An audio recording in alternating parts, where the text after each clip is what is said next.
Everyone, আমি চলে এসেছি আজকে একটা নতুন ভিডিও নিয়ে। সবসময় get ready with me video করে থাকি। আজকে আমি first time get ready with us at Mandarmani video করছি। আমার পাশে ইনি কে বলুন তো? আমার দিদি অনিশাদি। তো ফার্স্টেই বলি, যখন ড্রেসটা দেখানো হলো, মানে আমি যখন দেখালাম দিদিকে, দিদি আমাকে বলছে তুই এই জামাটা আনবি বলিসনি কেন?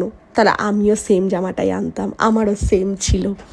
তো এইটা নিয়ে কতগুলো কথাবার্তা হওয়ার পর আমি বললাম তো অসুবিধা কী আছে, তুমিও তো গ্রিন পরেছো, একটু না হয় আলাদা। দিদি বলছে না, এই সেম জামাটা আমার ছিল, থাকলে কতটা ভালো হতো, একসাথে একই রকম লাগতো। হ্যাঁ, আর কি করা যাবে, নেক্সট টাইম না হয় আরেকবার দিদি পড়বে, তখন আমি আবার না হয় একটু বয়ে নিয়ে যাবো সাথে করে কোথাও, তখন না হয় একসাথে হয়ে যাবে। আর এইখানে আমার কীর্তিটা দেখো, আমি ফার্স্টেই পরে নিয়েছিলাম কাজল, ভেবেছিলাম মুখে কিছু লাগাবো না, আমার ক্রিম লাগানো আছে এনাফ। তো দিদি আমাকে ফার্স্টেই বলে কেউ প্রথমে কাজল লাগায়?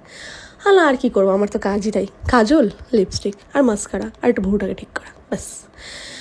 হ্যাঁ, আমি আর কি করবো, দিদির কাছে একটুখানি ধার করেই না হয় ক্রিমটা মুখে লাগালাম। এখানে দিদি এত সাজুগুজু করছে, আমার দিদিকে দেখে লোভও লাগছিলো, আমি কিছুই সাজছি না। তারপর এখানে আমি নিয়ে নিলাম মাস্কারাটাকে ভুরু ঠিক করার জন্য। না, ওটা মাস্কারা না, মাস্কারা ছিল, শুকিয়ে গেছে, এখন আমি এটাকে আইব্রোস ফুলি হিসাবে ইউজ করছি। কিছুটা কাজে লাগাতে হবে, বাঙালি বলে কথা, ছেড়ে দিলে হয়, কোনো জিনিস ফেলেও দেওয়া যায় না। যাই হয়ে যাক, ওই জিনিসটাকে ডাবলভাবে ইউজ করতে হবে, পয়সা দিয়ে কিনেছি বলে কথা, এমনি। এখানে আমি লাগিয়ে নিয়েছিলাম নতুন মাস্কারাটা।